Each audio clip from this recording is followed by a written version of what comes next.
Honourable Leader of the Opposition. The Prime Minister is admitting that his immigration policies have been totally incompetent.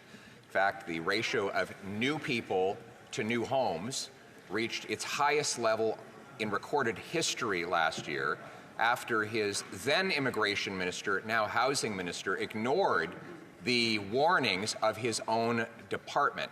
According to a new Concordia University report, the rent is expected to rise to $7,500 in Vancouver and $5,500 in Toronto if the trajectory continues. Will he reverse course now? The Right Honourable Prime Minister. Mr. Speaker, one of the great advantages of Canada in the world, and of Canadians in the world, is that we continue to be a country that understands that immigration is a source of opportunity and growth and richness for this country. One of the other great advantages we have is we have an immigration system that is able to adjust to different realities. In the years after the pandemic, there was a need for more temporary workers, there was a desire for more international students, and we let more in, working with the provinces and businesses across the country. As we see the situation shift, as the labour market shifts, we're making changes to the immigration system so that we can keep its support. That's right. The Honourable Leader of the Opposition. Mr. Speaker, there's nothing compassionate about it. Inviting people without a place for them to live or health care for them to have or jobs that provide them with paychecks. He has destroyed our immigration system through his own personal incompetence and destroyed a 150-year common sense consensus between Liberals and Conservatives on that subject. He cannot fix what he broke on immigration, housing, or anything else because he's busy fighting his own caucus. Why won't he call a carbon tax election so that we can restore Canada's promise, where anyone who comes here and works hard can have a good life, a safe street, and a warm home? The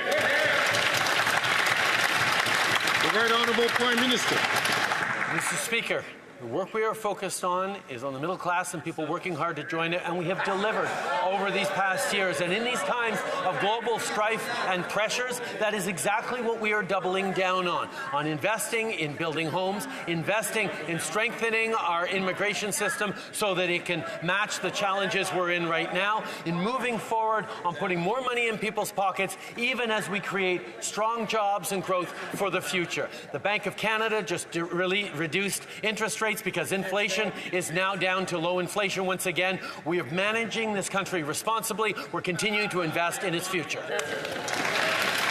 The Honourable Leader of the Opposition. Mr. Speaker, Canada makes every single one of us a promise. If you work hard, you get a good life. That promise, like everything else after 9 years of this NDP Liberal Prime Minister, is broken. Now, he's broken countless promises, but this one is different. This wasn't his promise to break. It belonged to all of us. Now that he has destroyed the immigration, the housing market, the cost of living, will he call a carbon tax election so that we can bring home Canada's promise?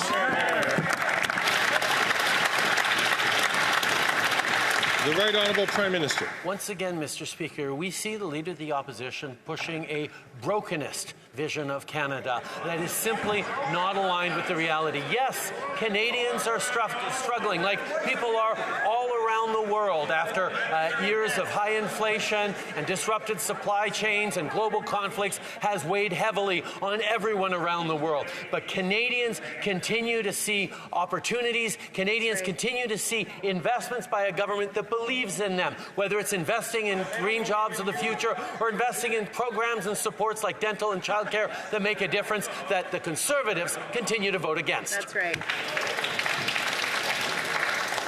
The Honourable Member for Burnaby South. Or do we have?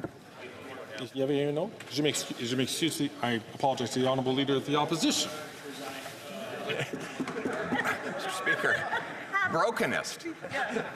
It's not even a word. He's even breaking the English language.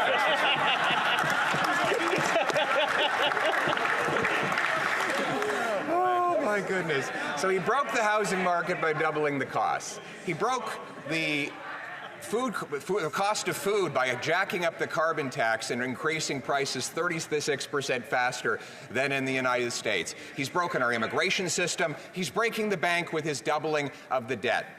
Even his own caucus members think that everything is broken. Why don't we have a carbon tax election to decide? The Very Honourable Prime Minister.